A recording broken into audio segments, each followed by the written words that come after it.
मनीष कश्यप को उम्मीद थी कि भारतीय जनता पार्टी की ओर से हमें टिकट मिलेगी और इसी आशा में मनीष कश्यप ने कई महीने लगभग गुजार दिए।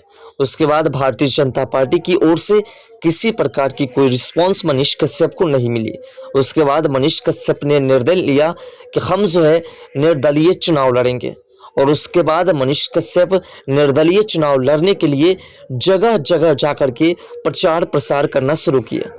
ऐसे बीच जब मनीष कश्यप कई लोकसभा क्षेत्र में पहुंचे तो सभी जगहों पर मनीष कश्यप को प्यार दुलार अधिक मिल रहा था।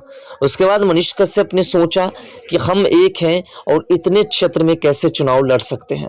अब जैसे कि पूर्वी चंपारण, पश्चिमी चंपारण, नवादा, आरा, वाल्मीकि नगर, ऐसे कई क्षेत्र हैं जिस क्षेत्र से मनीष कश्यप को चुनाव लड़ने का अवसर मिल रहा है और उस क्षेत्र के जनता मनीष कश्यप को उस क्षेत्र से चुनाव लड़ने के लिए कह रहे हैं।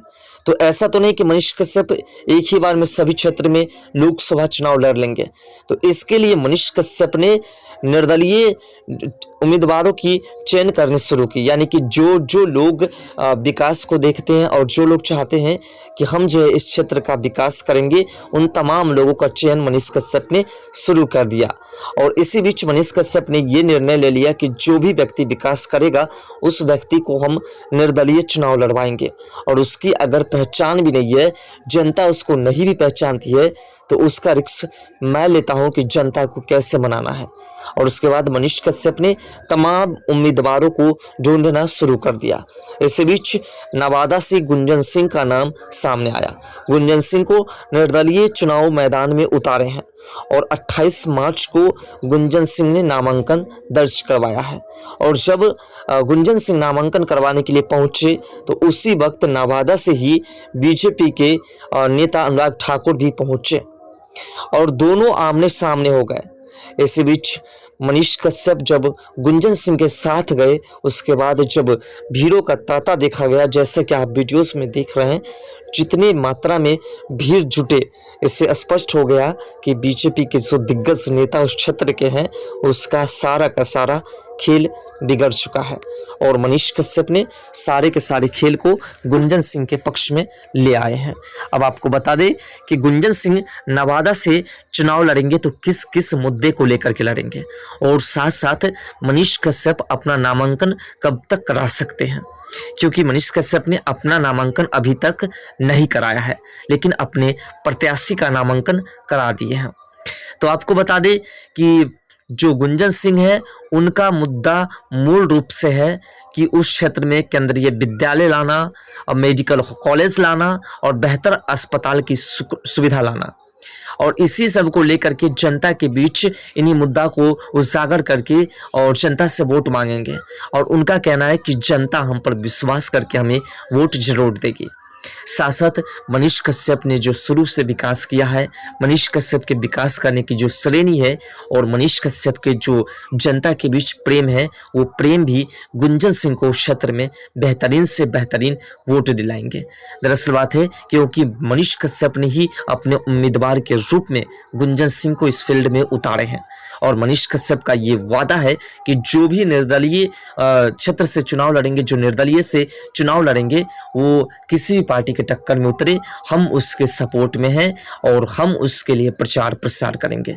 इसी बीच मनीष कश्यप जब गुंजन सिंह के साथ गए तो बीजेपी के नेता की होश उड़ गई कि आखिर ये क्या हो रहा है, और उसे अभी से ही लगने लगा कि भारतीय जनता पार्टी को नवादा से हार का सामना करना पड़ेगा और साथ साथ जिस क्षेत्र से मनीष कश्यप चुनाव लड़ रहे हैं उस क्षेत्र से भी बीजेपी को हार का सामना करना पड़ेगा और मनीष कश्यप की जीत होगी।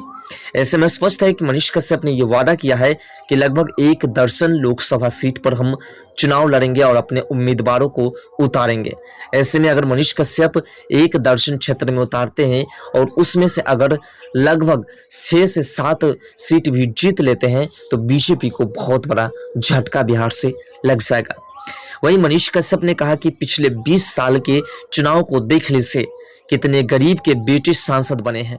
मीडिया ने जब मनीष कश्यप से प्रश्न किया तो मनीष कश्यप ने उन्हें उत्तर दिया, बिहार का हाल सभी को पता है। गरीब का बेटा क्या लोकसभा में जाकर के गरीबी पर बात कभी की है? नहीं। बड़े बड़े नेता का बेटा व्यापारी, माफिया, दलाल, क्या सिर्फ यही नेता बन सकते हैं? गरीब का बेटा नेता क्यों नहीं बन सकता है? मनीष कश्यप ने इस आवाज को बुलंद करते हुए पत्रकारों के प्रश्नों का उत्तर दिया। उन्होंने कहा कि क्या बिहार में कोई पत्रकार नेता नहीं बन सकता? आगे उन्होंने गुंजन सिंह को समर्थन करने की अपील की। चुनाव प्रचार के सवाल पर उन्होंने कहा कि जो भी अच्छे प्रत्याशी बुलाएंगे वहां प्रचार करने जरूर जाएंगे। यानी कुल मिलाकर के मनीष कश्यप ने साफ कर दिया कि जो भी प्रत्याशी निर्दलीय से चुनाव लड़ेंगे और जो क्षेत्र का विकास करेंगे, जो सच्चे प्रत्याशी होंगे, जिनकी छवि खराब नहीं होगी, जो माफिया नहीं होंगे, जो बड़े घोटालेबाज के बेटे नहीं होंगे और जो गरीबी रेखा से उठ करके आए होंगे, जो उस क्षेत्र के गरीबी, उस क्षेत्र के तमाम स्थिति को जानते होंगे, उसके लिए मनीष कश्यप खड़ा है और उसके क्षेत्र में जाकर के उसके लिए वोट भी मांगेंगे, उसके लिए प्रचार प्रसार भी करेंगे और जहां तक उसको आर्थिक रूप से हेल्प चाहिए तो हम हेल्प भी करेंगे।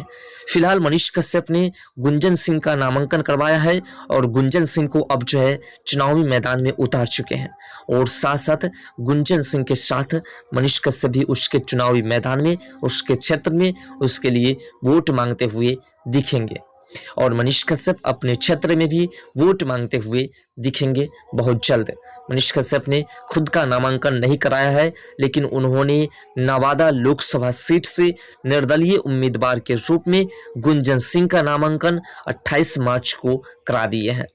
नामांकन दाखिल करने के बाद जो है नवादा पहुंचे गुंजन सिंह तो मनीष कश्यप को साथ में लेकर के आए और जब मीडिया वाले ढेर लग गए तो उसके बाद मनीष कश्यप ने गुंजन सिंह के तमाम प्रश्नों का उत्तर खुद अपने से ही दे दिए और उन्हें साबित कर दिया कि किस प्रकार से निर्दलीय क्षेत्र से चुनाव लड़ना है और जीत हासिल करनी है।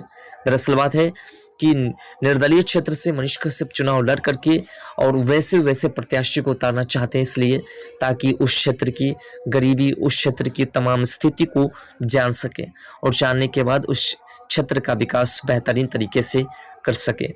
खासकर मनीष कश्यप ने पत्रकारों को चुना है, जो पत्रकार हैं, जो जगह जगह जाकर के उस क्षेत्र की स्थिति को जानते हैं, उस क्षेत्र की तमाम व्यवस्थाएं को जानते हैं, स्कूल्स, कॉलेज और सड़क व्यवस्था से लेकर के तमाम व्यवस्थाओं को बेहतरीन तरीके से जानते हैं। उस व्यक्ति को खासकर चुनावी मैदान में उतारना चाहते हैं अपने उम्मीदवार के रूप में। ऐसे में जब तमाम क्षेत्र में पत्रकार उतरेंगे, जिनको उस क्षेत्र की जानकारी है, जिनको बेहतरीन तरीके से उस क्षेत्र की व्यवस्था की जानकारी है, अगर वो उतरते हैं और वो जीत हासिल करते हैं तो फिर उनको किसी भी कमी को बताने की आवश्यकता नहीं होगी, बल्कि सभी के सभी कमी उन्हें पता रहेगी। फिलहाल मनीष कश्यप ने गुंजन सिंह को चुनावी मैदान में उतार करके और उन्हें नामांकन करवा करके उनके प्रचार प्रसार के लिए खुद ही मैदान में उतर गए हैं। आपको क्या लगता है कि उस क्षेत्र के जो बीजेपी नेता है और उसकी क्या स्थिति होगी? क्या वो जीत पाएंगे या फिर नहीं जीत पाएंगे? क्या उनके जो सपना है जिस प्रकार से मनीष कश्यप का कि हम तमाम क्षेत्र में और खासकर उस क्षेत्र में, जिस क्षेत्र में जो विकास कभी नहीं हुआ है, उस क्षेत्र में हम जो है अपने कैंडिडेट को उतार करके और उस क्षेत्र का विकास हम बेहतरीन तरीके से करना चाहते हैं, तो क्या वो पूरा हो पाएगा या नहीं? और उस क्षेत्र में जो बीजेपी के दिग्गज नेता ठाकुर जी उतरे हैं, क्या वो जीत पाएंगे या फिर नहीं?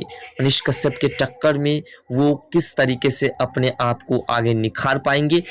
क्योंकि उस क्षेत्र के विवेक कुमार ठाकुर जो हैं नवादा के सांसद रह चुके हैं और वो कार्य भी बेहतरीन तरीके से कर चुके हैं, लेकिन उस क्षेत्र में गुंजन सिंह की पकड़ भी बढ़िया है और साथ साथ मनीष कश्यप के सपोर्ट भी बढ़िया है गुंजन सिंह को, और मनीष कश्यप को चाहने वाले क्षेत्र में किसी भी तरीके से कम नहीं है। तो अपना राय कमेंट सेक्शन में जरूर दीजिएगा कि क्या इसका स्थिति होगा। तो मिलते हैं नेक्स्ट के साथ।